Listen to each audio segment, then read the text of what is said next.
twongeye kubifuriza kugira ibihe byiza nshuti bavandimwe ba Enoka Kivu News. Tunabashimira cyane kubera ko mukora subscribe, mugakora comment, share ndetse na like. Hanyuma rero natwe tukarushirizaho kubategurira amakuru n'ibiganiro, amakuru ari mu ibanga, amakuru mashasha, amakuru yizewe, amakuru y'Inoka. Hanyuma rero tubahaye ikaze ku makuru yacu yo kuri uyu mugoroba. Amakuru yacu yo kuri uyu mugoroba ari bwibande ku ngingo zikurikira. Mu gihugu cy'u Rwanda, umuhanzi kuva mu gihugu cy'u Rwanda Mugisha Robinson yongeye kwandika amateka. Lionel Messi yahakanye yuko ngo atazaba umutoza mu gihe azoba arangije kariya y'akabumbu. Igihugu cya Espagne kiri mu cunamo cy'iminsi 3. Mu gihugu cya Botswana biravuga yuko bari mu matora y'umukuru w'igihugu. Mu Burundi, perezida w'u Burundi Evariste Ndayishimiye yagizwe umuyobozi wa Komesa. Naho mu gihugu cya Kenya Kindiki niwe wagizwe deputy president utsimbura Rigathi Gachagua. Ngizi rero zimwe mu ngingo z'ingenzi z'amakuru tugiye kurambura mu kanya, murayagezwaho nanje Zawadi Musenyeri. Reka amakuru tuyahere mu gihugu cy'u Rwanda. Umuhanzi guturuka mu gihugu cy'u Rwanda Mugisha Robinson wamenyekanye mu gutunganya no kuririmba indirimbo ye, akaba yaramenyekanye cyane ku ndirimbo aherutse gukora yitwa Elema, yakoranyemo ndetse na Bruce Melody. Yaciye agahigo ku gukora amajwi y'indirimbo ye yise ngo ni Nanseb Abdul Juma Isaac, ndetse muri iyi ndirimbo akaza no gushyiramo rurangiranwa mu muziki w'igihugu cya Tanzania Diamond. Uyu kandi Elema byasubiye kuvuga ko yasubiye kwandika amateka mu kugirana umubano mwiza n'uyu muhanzi kuva mu gihugu cya Tanzania Diamond. Elema aje yiyongera ku muhanzi w'umunyarwanda The Ben wakoranye indirimbo na Diamond yiswe ngo ni Why. Uyu muhanzi Mugisha Elema biravuga ko yasubiye kwandika amateka, ni mu gihe rero ngo yari ari mu ruzinduko ku nshuro ya 3 mu gihugu cya Tanzania, akaba rero ngo ariho yakoreye amashusho y'indirimbo ye. Bikavuga ko rero uyu muhanzi yasubiye kugirana umubano mwiza na Diamond kuva mu gihugu cya Tanzania, ufatwa nk'umuhanzi w'icyamamare muri Tanzania ndetse no ku mugabane wa Afurika. Tubibutse ko kandi uyu Elema bikaba bivuga yuko ngo mu itangazamakuru mu kiganiro yahaye abanyamakuru yavuze yuko ngo zari inzozi ziwe yuko ngo azaririmba akagera ku rwego rwa Diamond, ndetse akagera naho amuririmbira indirimbo yo kumushimira kubera ibigwi akomeje gukora mu muziki. Tuve mu gihugu cy'u Rwanda tunyarukire mu gihugu cy'u Burundi. Perezida w'u Burundi Evariste Ndayishimiye mu nama ya 23 yateranye ku mugwa mukuru i Bujumbura ku wa 4, inama y'abaperezida ba Afurika y'Uburasirazuba ndetse na Afurika y'Amajepfo bibumbiye mu ishyaka rya Komesa. Evariste Ndayishimiye niwe wagizwe kuba umuyobozi w'ibi bihugu byibumbiye mu ishyaka rya Komesa. Evariste Ndayishimiye rero akaba yagizwe umuyobozi uzayobora bino bihugu bya Afurika y'Uburasirazuba ndetse n'ibya Afurika y'Amajepfo byibumbiye mu mutwe wa Komesa. Nyuma ya Evariste Ndayishimiye rero perezida wa Kenya William Ruto niwe wagizwe uwungirije uyu muyobozi kuva mu gihugu cy'u Burundi.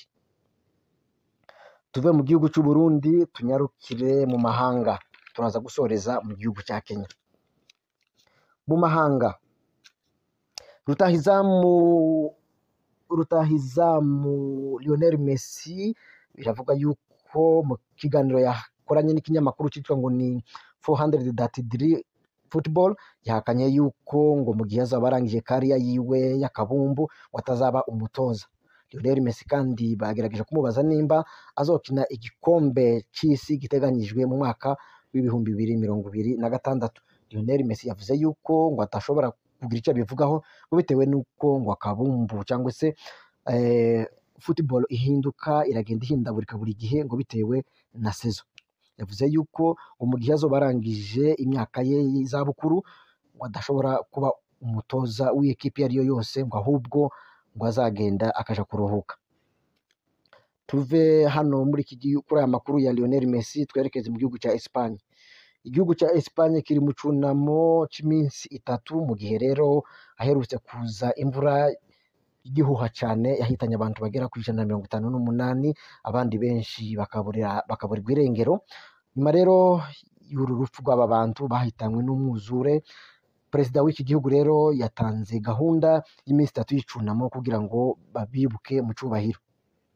Tuve mu gihugu cya Espagne tunyarukire mu gihugu cya Kenya ari naho tunyarukire muri Botswana. Igihugu cya Botswana kiri mu matora. Perezida w'iki gihugu wari ucuye igihe witwa ngo ni Mugeti Eric Kebetso Masisi yavuze yuko ngo mu gihe ishyaka rye rizaba ritsinzwe ku butegetsi cyangwa se rizaba ritsinzwe mu matora ateganyijwe yuko ngo nta kibazo azatera ngo ahubwo azoba guherekerana ubutegetsi. Tubibutse ko iri shyaka rya Bwana Mugeti Masisi ariryo ryari riri ku butegetsi guhera mu 1966 kuva kino gihugu cya Botswana cyabona ubwigenge. Uyu mugabo kandi yavuze yuko ngo mu gihe rero ishyaka rye rizaba ritsinzwe n'amatora ngo azemera guhererekerana ubutegetsi. Ni mu gihe rero mu inteko ishinga amategeko ya Botswana ishyaka riri ku butegetsi ryabonye ijwi rimwe ku majwi 66.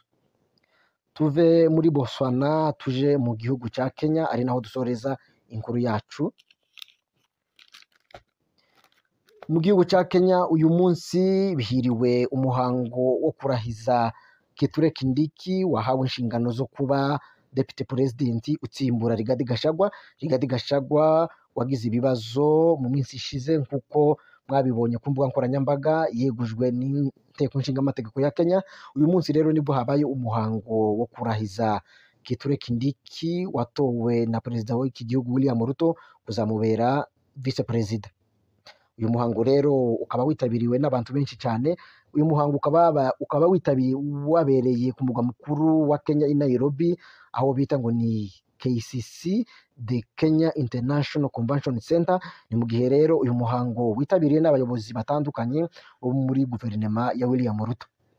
Uyu mugabo kandi Kithure Kindiki biravugwa yuko ngo yamenyekanye mu gihe yari afite inshingano zo kuba minisitiri w'umutekano hagati mu gihugu. Kithure Kindiki kandi akaba azwi nk'umugabo wunganiye William Ruto mu gihe yari afite ibibazo mu rukiko mpuzamahanga mpanabyaha rw'Irahe ICC. Kithure Kindiki umugabo ukunze guceceka cyane, utanakunze no kumwenyura, mu gace kagaragaye mu gihe mu birori byo kurahira ku mwanya wo kuba Deputy President. Byagaragaye ko mu gihe bari barangije imihango bifotoza iwe na boss we William Ruto, Kithure Kindiki ni umugabo udakunze guseka, ariko uyu munsi rero byageze naho boss we William Ruto amukoraho akamubwira ngo nyamuneka gerageza useke maze turyoshe ifoto. Uyu munsi kandi muri ibyo birori byabereye ku mugwa mukuru i Nairobi, Kithure Kindiki niwe wahawe izi nshingano zo kuba Deputy President mu gihe Rigathi Gachagua yari akiri ikibazo cye cyari kiri mu rukiko. Ariko rero icyatangaje abantu ni ukuntu uyu muhango wateguwe mu buryo bwihuse, mu gihe rero urukiko rwa rutaranzura nimba Rigathi Gachagua agomba kweguzwa nk'uko inama nshingamategeko ya Kenya yabikoze. Uyu munsi rero mu bayobozi bitabiriye umuhango, ni mu gihe bitabiriye umuhango harimo umukuru w'urukiko rwa Kenya Martha Koome, hakabamo umukuru wa seneta, umukuru w'inteko nshingamategeko akaba ari umukuru w'ishingamategeko akaba ari Wetangula ndetse na Emerson King, hakazaho ndetse n'abandi ba minisitiri baherutse gutorwa barimo ba 001 ariwe Hassan Joho wahoze ari guverineri w'intara ya Mombasa. Kuko rero uko byifashe muri Kenya reka tubihanga amaso, ariko rero uko niko umuhango wagenze wo kurahiza Professor Kithure Kindiki wahawe inshingano zo kuba Deputy President w'iki gihugu cya Kenya. Reka amakuru yacu tuyasoreze kuko nari nabivuze hakurya y'amazi mu gihugu cy'Ubwongereza. Mu gihugu cy'Ubwongereza biravuga yuko muri shampiyona y'Ubwongereza umugwi wa Manchester United nyuma yaho wirukanye umutoza wayo Erik ten Hag, uyu munsi rero nibwo ngo batangaje uzamutsimbura nk'umutoza wa Manchester United. Akaba rero batoye umunyaportugal Ruben Amorim, akaba ari ugiye gutoza Manchester United. Ni mu gihe rero uyu mugabo yatozaga Sporting yo muri Portugal. Nanone uyu mugabo rero akaba aje gutsimbura Erik ten Hag wirukanye mu minsi yashize nyuma yo gutsindwa icyumweru gishize na West Ham ibitego 2-1. Tubibutse ko kandi uyu mugabo rero ugiye gufata izi nshingano zitoroshe zo kuba umutoza wa Manchester United ku cyumweru rero muri shampiyona y'Ubwongereza akazahura n'umugwi wa Chelsea cyangwa se The Blues ku kibuga cyayo Old Trafford i Manchester United. Kuri iyi nkuru rero ya Manchester United niho dusoreje amakuru yacu kuri uyu mugoroba. Reka tubashimire mwebwe mudahwema kudukurikira umunsi ku wundi, mugakora share, mugakora comment, subscribe ndetse na like. Hanyuma rero ibitekerezo byanyu turabikeneye, mudahari twe ntiduhari. Your voice is our platform. Mukomeze mubwire ibihe byiza, bamwe mugire umunsi mwiza, abandi mugire ijoro ryiza. Alors qu'elle est lourdement accusée de complicité dans la pérennisation de l'insécurité dans la partie orientale de la RDC. La MONUSCO de Bintou Keïta s'illustre par la démonstration d'un appui de formalité à la formation des FARDC. Carambouillage destiné à contenir la pression financière de Tshisekedi. L'AMONUSCO fait prévaloir l'impact pourtant invisible de son appui à la formation ainsi que les résultats des opérations militaires en cours dans la région et de la République démocratique du Congo en soutien aux forces armées de la République démocratique du Congo, FARDC. Alors que l'insécurité grandit au jour le jour et que des populations civiles fuient continuellement leurs villages en Ituri, la MONUSCO parle d'un résultat contraire, affirmant même qu'aujourd'hui, il n'y a plus aucune entité en Ituri contrôlée par tel ou tel groupe armé. Pour cette MONUSCO à la solde de Tshisekedi et de Johnny Luboyan Kachama, la grande partie du territoire iturien est sous le contrôle de l'armée régulière aujourd'hui. Dans le cadre de la mutualisation des moyens, la MONUSCO annonce qu'elle entraîne des éléments FARDC. C'est la troisième compagnie qui sort d'une formation assurée par la même MONUSCO à Chomia, mais aussi dans le Banyali-Kilo et Mungwalu où ils sont allés jusqu'à Galeï.